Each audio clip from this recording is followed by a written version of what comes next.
Hello everyone, my name is Christian. Welcome back to Tekpon. Today our guest is Yann, the CEO and co-founder of Digtective. Hello. Hi, Christian. We met at SaaStock. We spent a lot of time together. I think the most time out there at the parties and so on. So please tell us what your company does. Okay, my name is Yann A, and I'm the founder of Digtective. What we do is help our customers reduce ad spend by stopping the ads that are wasting money. And we're also helping them getting compliant with GDPR and e-privacy. So what is the biggest problem that you solve? Is it ad spend? No, it's actually more the getting the correct figures. So when you have the correct data on all your analytics, and then you can attribute all your form submission or your deals to the right source. Just then can you actually start looking at cost per order instead of cost per lead or cost per click or whatever other metrics you're using. So what would you say are your top features? Oh, the top features that we usually cut at least 50% of the ad spend the customer has. So when we set up a customer and we start looking at the Google Ads account, we are probably going to stop about 50% of the ads you're having there because they're not making money. Well, and when you stop 50% of the ad, you're not saving the money. The money is just going over to the ads that actually are working. Yes. So your lead price is going down, and that's a good thing for all parties except Google. But it's still good for Google as well because the clients, when things start working and it's documented and it's working, well, they're going to spend more money, aren't they? Exactly, and they want you to have success.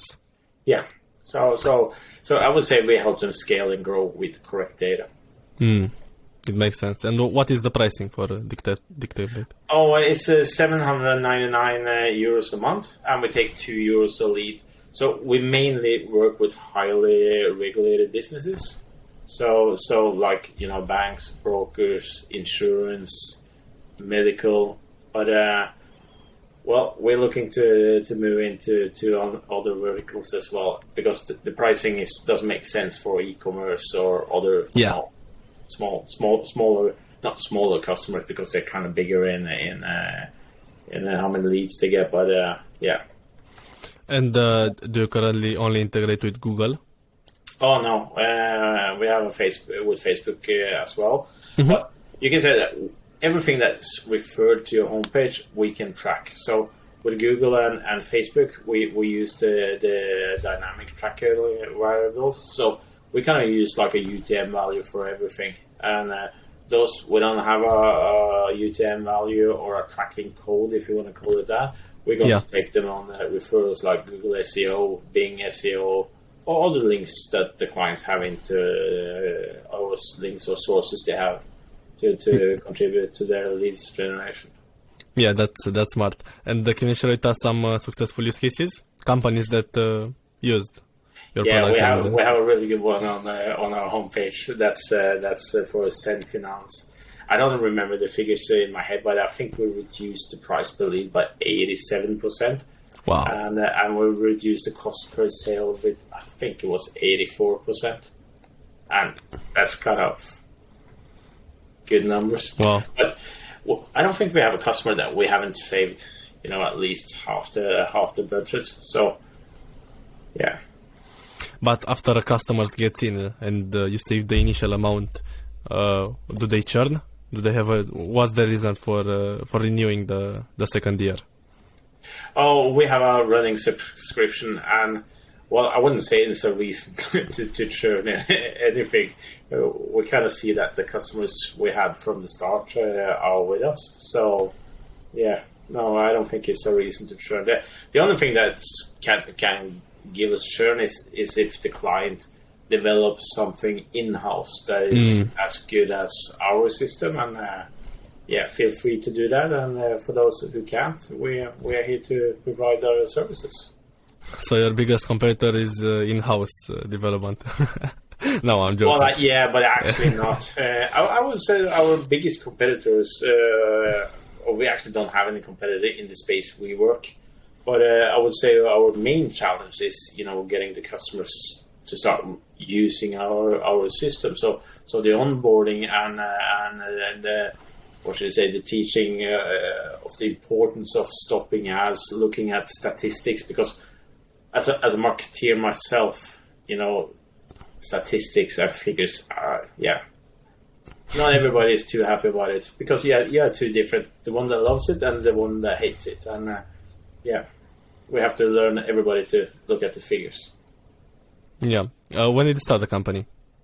This time in 2017, but originally 1998.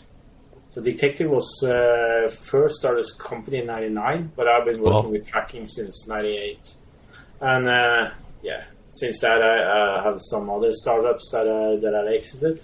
But in 2017 we had a regulation for GDPR and e-privacy, and I kind of was thinking, I kind of have to get back to tracking, because when e-privacy hits, or if it hits, or whatever it's going to look like, it's going to be like, CCPA, and if you go into San Francisco Chronicle, you have all the cookies and everything that they do and track, and I don't think the customers are going to say yes to that. So we started out to find out a cookieless solution that was server-side, and out of that, kind of a lot of amazing things happen, because suddenly you have 100% accurate figures, because your script isn't blocked by, ad blockers, JavaScript blockers, cookies. You get the correct data, and then then you get really good data quality, and that's what it's all about. So you got back in 2017, right? Focusing on Digtective.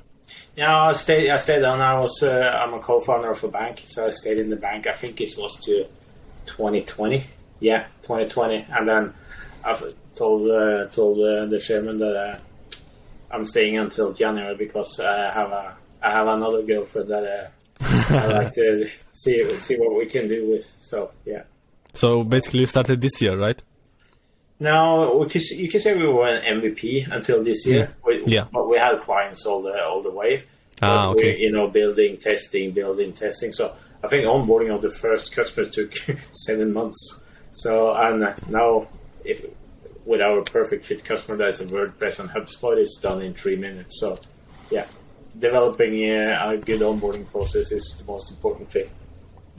And have you raised any funds, or are you planning to raise any funds?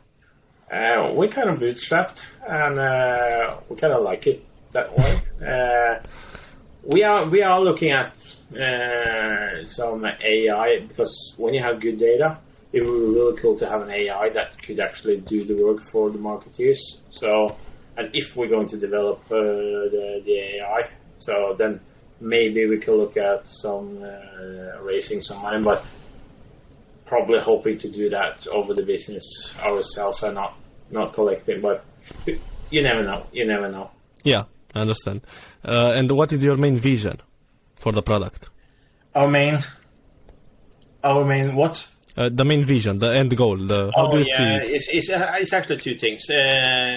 Securing the customer's privacy, like when you surf on a web page, that nobody can store your data and your data is safe. But in the same time, helping companies getting the data they need to optimize their advertising. Okay, that's quite an impressive mission. Yeah, but that's what we're trying to do. So yeah. Awesome. And I'd like to hear your backstory before starting. So I don't know how you got to your career.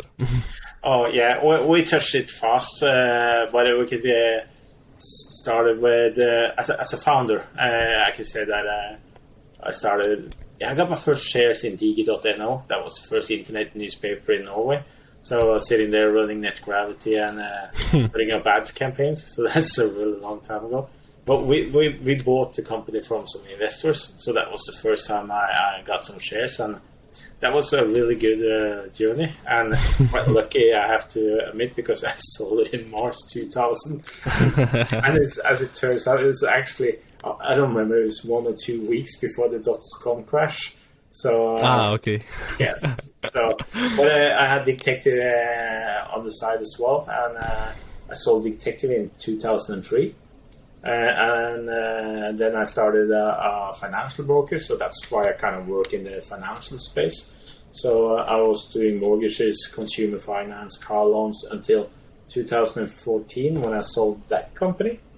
And then I had a stay on and a earn out. So I had to stay there for 2 years. And then two of my friends actually asked me if I wanted to join them starting a bank. So we did. So in 2016, we got all the papers in order, and we raised about, I don't remember, 27 million euros something. 2017, we officially opened with the first saving account and the first loans or mortgages. Wow. Yeah, that's quite an experience. Yeah, I've been lucky. I've been in the right place at the right time. Okay. You're a member of SaaStock founder membership. How has it been for you? I kind of like it a lot. So, meeting... So I went down to Amalfi when they had the first event. And quite cool. I met friends or people there, so that I now call friends. That is going to be friends for life. Wow. And it's not selling. It's nothing. It's just being a founder is quite lonely. So you have your team around you, but it's still lonely. And talking to like-minded people, hearing their stories, sharing their stories, sharing how to improve on the things you maybe are not good at, because you have your strength, but you also have your weaknesses, and learning from other strengths where you're weak yourself, and then also try to share and contribute to their success. It sounds like I'm selling SaaStock, but I would recommend any place for a founder where you meet other founders, because it's so lonely at times, and it's really good to talk to. Sounds like we don't have any friends, but talk to other lonely people that have the same, issues and struggles that we do ourselves. Yeah, I understand. And how was SaaStock 2022 for you? It was good. We didn't have any customers there, so for our part, it was just hanging out with good friends, looking at new vendors for us, and getting to know you guys as well. And it's good. But for us, it's not like a customer's journey for us. But I have to say, just listening to Nathan Latka, it's just great. And who forgets Patrick's churn? I think that's going into the history. But it's really great. And one guy that I really like listening to was, I think it's FE International, Thomas Small. He was, speaking on the paddle stage. Mm-hmm. That was also really, really good. So now it's a lot of good speakers. Yeah. Sorry, I should mention everybody, but April Dunford is also one of my favorites. I really, really love her take on what should I call it? Positioning. I understand. What would she call it? Do you have any piece of advice for starting founders? That's a hard question.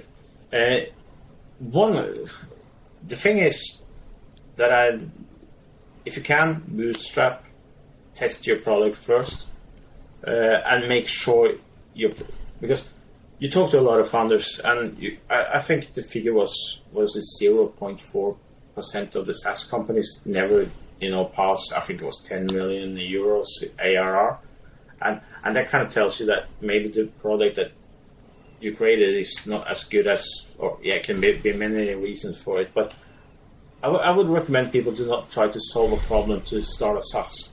But when you find a problem, solve it and then start a SaaS. Because when you talk to a lot of founders, they kind of created a problem, and then you're just creating a thing to add to the tech stack. Yeah. And I don't think the customer wants, more things in the tech stack. Okay, if you can switch something, that's good, because you do something better. But adding something because you think it's a good idea, that's the first check I would do on myself anyway. Yeah, that's a good piece of advice. Yeah, and another advice that I would give myself when I was young and starting up is learning to say no to stuff. And I still say yes to too much stuff that I shouldn't do, but it's okay to focus on building your own business and not saying yes to everybody. But still, sharing is caring, so it's hard. Is how. You can But ask I have the best COO that keeps me in a short leash when I start to run off. What's your favorite software? Oh, just as now, HubSpot. I have no explanation why, but it solves so many problems and it's a one-stop shop. So yeah, I should have said my own, but no, it's actually HubSpot. Yeah. That's awesome. Is there anything else that you want to tell us today on the podcast? No, no, actually not. Actually, I have one more question. Why should people follow you on social media? What can they learn?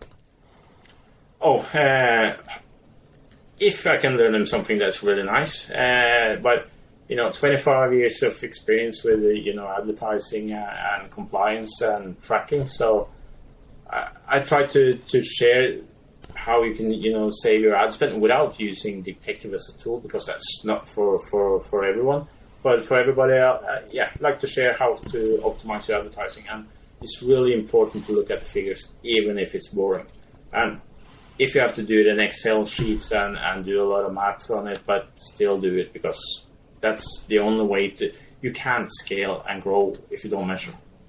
That's the most important thing. And that comes to everything. That's not just the advertising, it's the work you do through the days. Everything you have to measure.